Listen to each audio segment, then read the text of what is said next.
Hi welcome to 9 webs.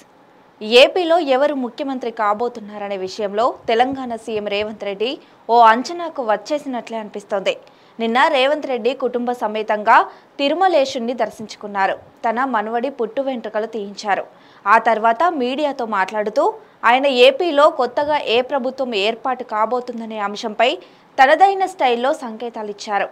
ఏపీలో కొత్త ప్రభుత్వం ఏర్పాటు తర్వాత రెండు రాష్ట్రాల సీఎంలు కలిసి ఇరు రాష్ట్రాల అభివృద్ధికి పరస్పరం సహకరించుకుంటామని అభిప్రాయపడ్డారు. రేవంత్ రెడ్డికి ఏపీలోని టీడీపీ నేతలతో ఇప్పటికే సత్సంబంధాలున్నాయి. ఉమ్మడి ఆంధ్రప్రదేశ్ విడిపోయినప్పటికీ ఆయన ఏపీ టీడీపీ నేతలతో సఖ్యతగానే ఉంటారనే పేరుంది.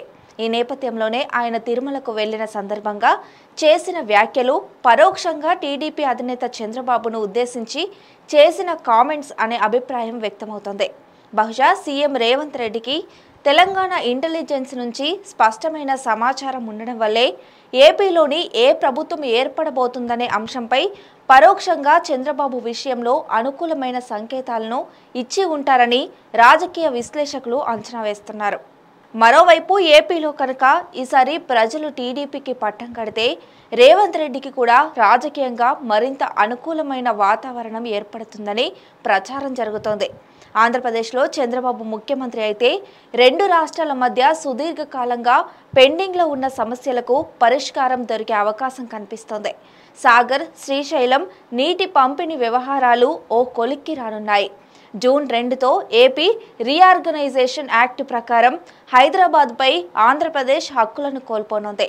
10 ఏళ్ల క్రితం ఏపీకి హైదరాబాద్లో కొన్ని భవనాలు కేటాయించబడ్డాయి.